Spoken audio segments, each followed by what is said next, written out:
Good morning dear friends. तो आज हम देखेंगे 10th स्टैंडर्ड साइंस 2 का हमारा सेकेंड लेसन जो कि है life processes in living organisms part 1। इसी का एक और पार्ट है जो कि है पार्ट 2, जो थर्ड लेसन है हमारे लिए साइंस 2 का। ठीक है, तो आज हम देखेंगे पार्ट 1 लेसन। इसमें से आज हम इस लेसन को दो पार्ट में कंप्लीट करेंगे। मतलब एक पार्ट होगा, मतलब एक पार्ट जो आप ये देख रहे हैं और एक पार्ट जो इसके बाद आएगा। आज इस पार्ट में हम देखेंगे दो चीजें, living organisms and life processes, ये एक टॉपिक आज हम देखेंगे, and living organism and energy production, ये एक टॉपिक देखेंगे। आज ये दोनों टॉपिक्स हम एक पार्ट में करेंगे, और जो नेक्स्ट टॉपिक्स होंगे यानी कि some nutrients and energy efficiency, cell division and life process, ये दो टॉपिक्स हम दूसरे पार्ट में देखेंगे। ठीक है, तो चलिए स्टार्ट करते हैं। फर्स्ट है कैन यू रिकॉल। तो इस कैन यू रिकॉल के मैं आपको इन शॉर्ट मतलब आंसर बता देता हूँ अपने मन से। ठीक है, तो पहला क्वेश्चन है how are the food stuffs and their nutrients contents useful for body. मतलब फूड स्टफ्स और उनमें जो प्रेजेंट न्यूट्रिएंट्स है वो हमारे बॉडी के लिए यूजफुल कैसे है। तो इसका आंसर आपको डाइजेस्ट में मिल जाएगा, पर मैं आपको बता देता हूँ। जो फूड स्टफ्स है जिनमें हमको जिनसे हमें एनर्जी मिलती है, तो एनर्जी हमें किस वजह से मिलती है, क्योंकि फूड स्टफ्स में जो एटीपी प्रेजेंट होते हैं, एटीपी जो हमें एनर्जी प्रोवाइड करते हैं। मतलब फूड स्टफ्स में न्यूट्रिएंट्स और विटामिन प्रेजेंट होते हैं जिससे हमें एनर्जी मिलती है। ठीक है, तो नेक्स्ट क्वेश्चन है what is the importance of the balance diet for body. Balance diet का इम्पोर्टेंस क्या है हमारी बॉडी के लिए। तो आपको पता होगा बैलेंस डाइट लेने से हमारे जो शरीर में सारे विटामिन जो है उनकी मात्रा एक बराबर बनी रहती है, जिससे हमें किसी प्रकार की डिफिशियंसी नहीं होती या फिर किसी प्रकार का अधिकता नहीं होती। ठीक है, अगला क्वेश्चन जो है वो है which different functions are perform by muscles in body. Muscles क्या क्या फंक्शन करती है बॉडी में।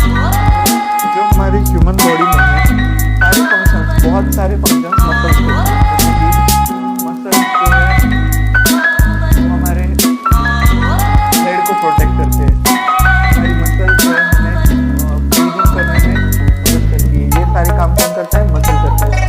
What is the importance of digestive juice in the digestive system. Digestive juice का यूज क्या है हमारे डाइजेस्टिव सिस्टम में। तो डाइजेस्टिव जूस का यूज हमारे डाइजेस्टिव सिस्टम में ये होता है कि जो हम फूड खाते हैं उसको डाइजेस्ट करते हैं, उसको पचाने के लिए डाइजेस्टिव जूस प्रेजेंट होता है डाइजेस्टिव सिस्टम में। ठीक है, अगला जो क्वेश्चन है which system is in action for removal of waste material products in human body.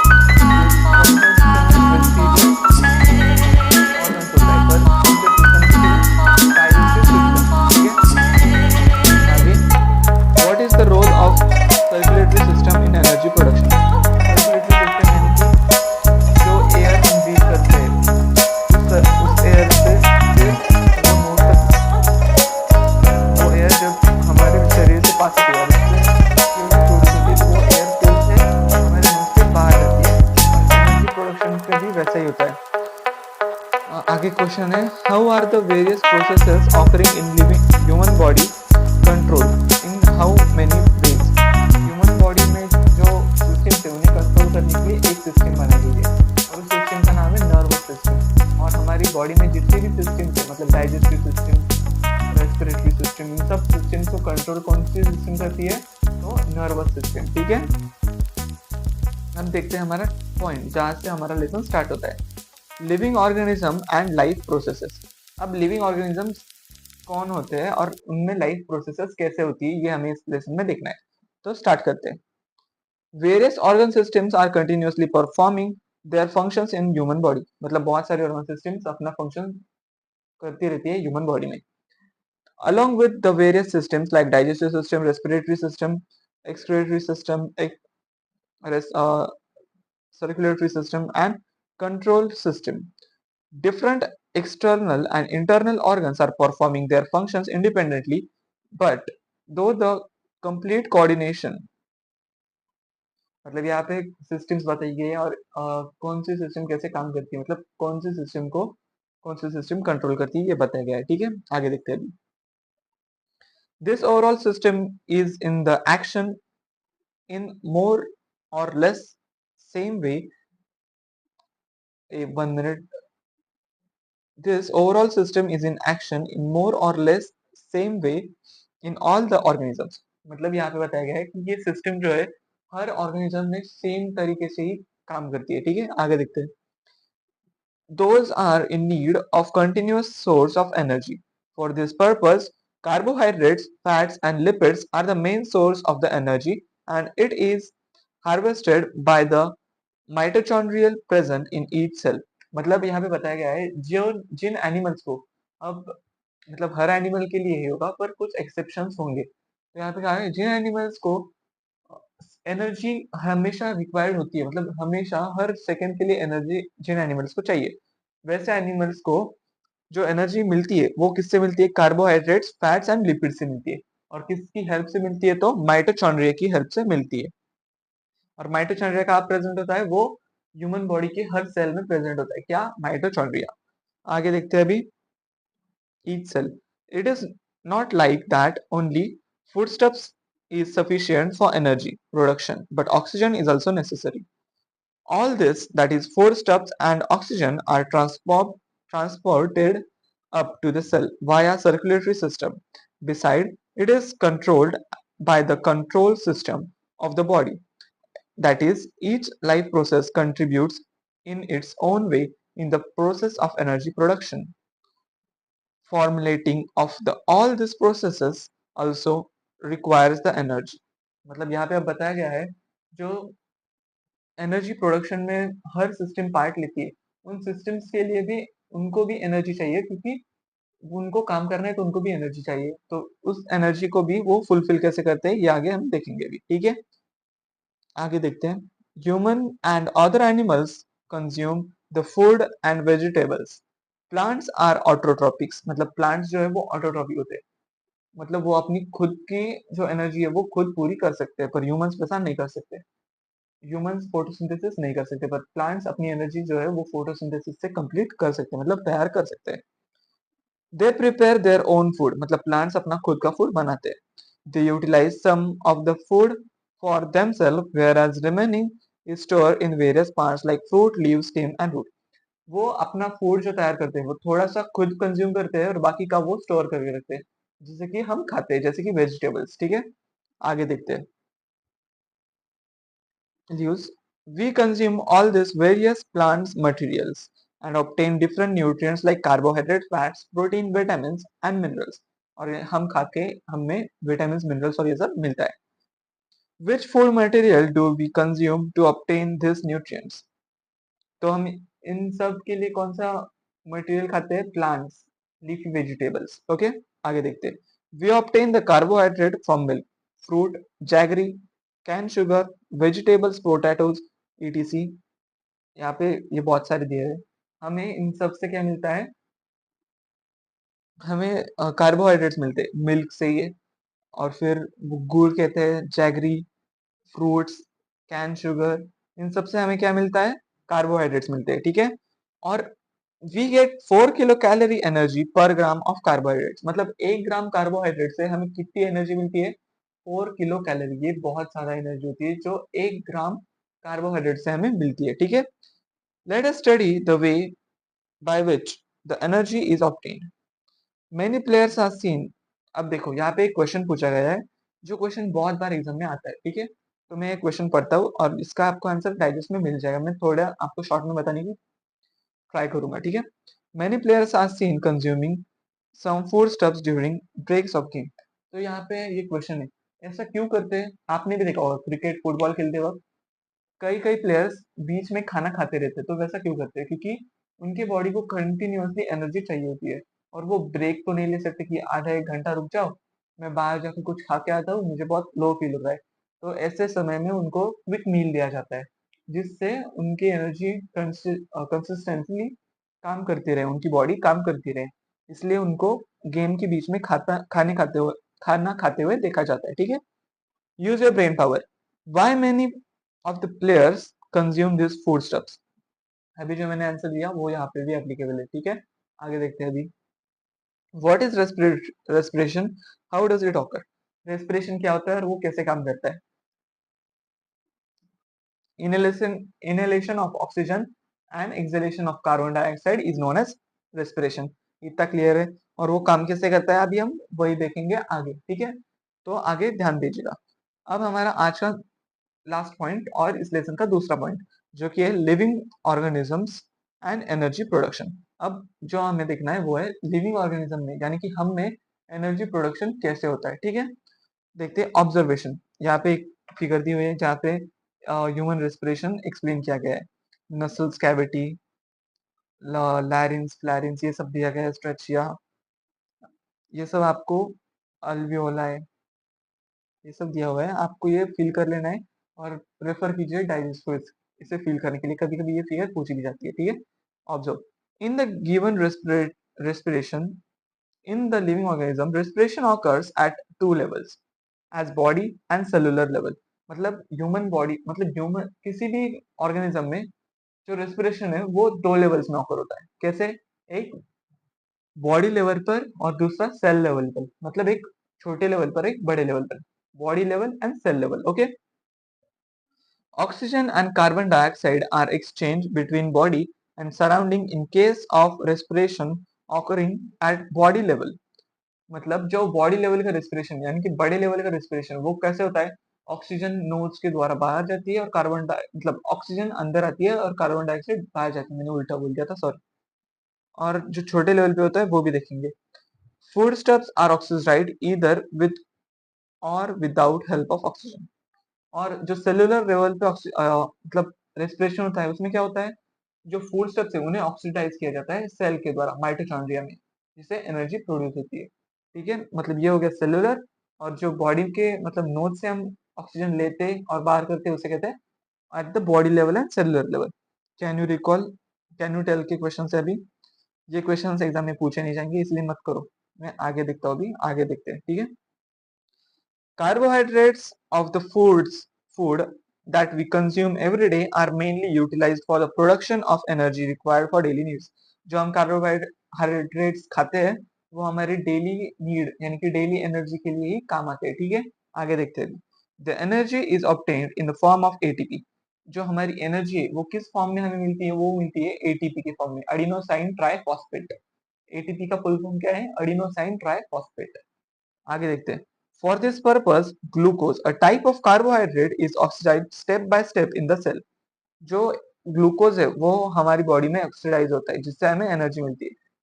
अब हम देखेंगे ग्लूकोलिसिस जो कि है अनएरोबिक मतलब aerobic respiration in cellular level की पहली स्टेप। और ऐसे हमें और दो स्टेप्स पढ़नी है ग्लूकोलिसिस के बाद। अब देखिए ग्लूकोलिसिस क्या है, ठीक है? मैं पढ़ता हूँ, ध्यान दीजिए। The process of glycolysis occurs in cytoplasm. जो ग्लूकोलाइसिस की प्रोसेस है वो कहाँ पे होती है? साइटोप्लाज्मा में। ये इस पे क्वेश्चन आ सकता है इसलिए ध्यान से देखना और सुनना भी। A molecule of glucose is oxidized step by step in this process and two molecules of each pyruvic acid and ATP, NADH2 and water are formed। इतना ही इंपॉर्टेंट है। मतलब क्या है अभी? जो ग्लूकोज है, ग्लूकोज का एक मॉलिक्यूल है जो स्टेप बाय स्टेप ऑक्सीडाइज हो रहा है किसमें? साइटोप्लाज्म में। उससे हमें क्या क्या मिलता है? पेरिविक एसिड। ये एक टाइप का एसिड है जो कि हमें एनर्जी प्रोडक्शन में हेल्प करता है। तो क्या क्या मिलता है? पेरिविक एसिड मिलता है, एटीपी मिलता है, NADH2 मिलता है एंड वाटर मिलता है। ये सब हमें मिलते हैं किससे? ग्लूकोलिसिस जब हम स्टेप बाय स्टेप ऑक्सीडाइज करते हैं तो हमें क्या मिलता है? ये सब केमिकल्स मिलते हैं जो कि हमें बाद में एनर्जी फॉर्म करने में मदद करेंगे, ठीक है? Molecules of pyruvic acid formed in this process are converted into molecules of acetyl coenzyme A। मतलब जो मॉलिक्यूल हमें मिलते हैं पेरिविक एसिड के वो बाद में किससे में कन्वर्ट होते हैं? एसिटिल कोएंजाइम A में। Two molecules of NADH2 and two molecules of CO2 are released during this process। मतलब जब ये प्रोसेस हो रही होती है किसी पेरिविक एसिड का कन्वर्जन किसमें? एसिटिल कोएंजाइम A में, तब हमारे पास दो मॉलिक्यूल आते हैं CO2 के और दो मॉलिक्यूल्स होते हैं हमारे पास किस चीज के? NADH2 के। जो केमिकल होता है NADH2 एंड FADH2। तो NADH2 के दो मॉलिक्यूल्स एंड CO2 के दो मॉलिक्यूल्स। अब जो दूसरी मेथड मतलब दूसरी स्टेप है वो देखते हैं। ट्राई कार्बोक्सिलिक एसिड साइकिल जिसे हम क्रेब्स साइकिल भी कहते हैं। कभी कभी क्वेश्चन आता है एक्सप्लेन क्रेब्स साइकिल, कभी आता है एक्सप्लेन ट्राइकार्बोक्सिलिक एसिड साइकिल। तो इसमें कंफ्यूज मत होना, ये दोनों नाम इसी साइकिल के, तो इसे याद रखना। Both the molecules of acetyl coenzyme A enters the mitochondria. अब पिछली वाली इसमें क्या हुआ था, एसिटिल कोएंजाइम ए फॉर्म हुआ था, अब इसमें एंटर्स द माइटोचॉन्ड्रिया। पहले साइटोप्लाज्म में ग्लूकोलिसिस था, साइटोप्लाज्म में ट्राइकार्बोक्सिलिक एसिड साइकिल है माइटोचॉन्ड्रिया में, ठीक है। Cyclic chain reaction called as tricarboxylic acid cycle is obtained on it in the mitochondria. तो यहाँ पे एक रिएक्शन होती है, कौन सी, ट्राइकार्बोक्सिलिक एसिडिक साइकिल। इसके लिए इसका नाम क्या है, ट्राइकार्बोक्सिलिक एसिडिक साइकिल। अब देखते हैं, acetyl part of acetyl coenzyme A is completely oxidised through this cyclic process and molecules of CO2, H2O, NADH2, FADH2 are derived. मतलब अब इसी साइक्लिक प्रोसेस में जो एसिटल कोएंजाइम ए है, उसमें का एसिटल पार्ट जो है वो पूरी तरीके से सेपरेट होता है और हमें कुछ मॉलिक्यूल्स मिलते हैं, किसके, CO2 के, CO2, H2O, NADH2, FADH2, ये मॉलिक्यूल्स हमें मिलते हैं। आगे देखते हैं अभी लास्ट स्टेप इसमें, वो कौन सी है, वो है इलेक्ट्रॉन ट्रांसफर चेन रिएक्शन। ये इसे हम ETC cycle, ETC chain reaction भी कह सकते हैं। ETC रिएक्शन के नाम से भी इसे क्वेश्चन आते हैं एग्जाम में, ठीक है। तो ये इसमें फिगर है, ये फिगर भी इंपॉर्टेंट है, आप ये फिगर करके जाना, ठीक है। अब मैं पढ़ता हूँ, molecules of NADH2 and FADH2 formed during all above processes participates in electron transfer chain reaction. Due to this, 3 molecules of ATP are formed from each NADH2 and 2 molecules of ATP are formed from FADH2. मतलब जो पहली दो process देखे हमने, Krebs cycle and जो ग्लूकोलिसिस, जिसमें उन दोनों में जितने भी FADH2 NADH2 फॉर्म हुए होंगे, उनमें से हमें अब यहाँ पे ATP मिलेंगे, और ATP का मतलब क्या है, हमारे एनर्जी। तो FADH2 से हमें 2 एनर्जी मिलेंगी और NADH2 से हमें मिलेंगी 3 energy. Molecules based ATP, water molecules are also formed during this process. Electron transfer chain reaction is operated in mitochondria only. जो इलेक्ट्रॉन ट्रांसफर चेन रिएक्शन है वो माइटोचॉन्ड्रिया में ही होती है। क्रेब्स साइकिल भी माइटोचॉन्ड्रिया में होती है और ग्लूकोलिसिस होता है साइटोप्लाज्म में, ठीक है। Thus a molecule of glucose is completely oxidized in aerobic respiration and molecule of CO2 and H2O are produced along with energy. मतलब अब जो एनर्जी प्रोड्यूस होती है उसके साथ और 2 प्रोडक्ट मिलते हैं, क्या है वो, water H2O and CO2 carbon dioxide. Okay, अब देखते हैं, ऑलवेज रिमेंबर ये कुछ काम का नहीं है, इसे पढ़ना भी मत। अब देखते हैं एटीपी। एटीपी का मतलब यहाँ पे दिया गया है और एटीपी कैसे कैसे काम करता है, तो मैं आपको शॉर्ट में बता देता हूँ। एटीपी का मतलब होता है एडिनोसाइन ट्राइफॉस्फेट, जो एक एनर्जी रिच कंपाउंड होता है जिससे हमारी बॉडी को एनर्जी मिलती है, ठीक है। यही इस पैराग्राफ में बड़ा चढ़ाकर बताया गया है, और एटीपी का नाम किसने, किस साइंटिस्ट ने क्यों रखा, ये सब भी यहाँ पे बताया गया है। और एटीपी को एनर्जी करेंसी भी कहते हैं हमारी बॉडी की, ठीक है, ये बात याद रखना। एनर्जी करेंसी, जो what is energy currency of body, वो है एटीपी। ये जो चेन रिएक्शन है एटीपी की, ये कभी कभी पूछी जाती है, इसका आंसर आपको डाइजेस्ट में अच्छे से मिलेगा। मैं इसका आंसर आपको बताने से अच्छा है आप डाइजेस्ट में खुद पढ़ लीजिए। अब आगे देखते हैं, if there is insufficient amount of carbohydrates in the body due to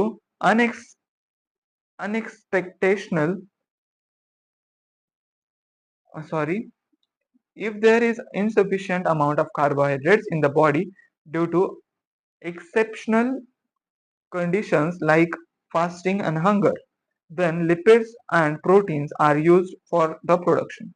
तो आपके दिमाग में कई बार क्वेश्चन होता, अगर हम फास्टिंग करते, हम कोई उपास करते, उस वक्त हमारी बॉडी कैसे सर्वाइव कर सकती है अगर हमारी बॉडी को हर मिनट एनर्जी चाहिए, तो क्योंकि उस वक्त तो हम कुछ खाते नहीं है ना।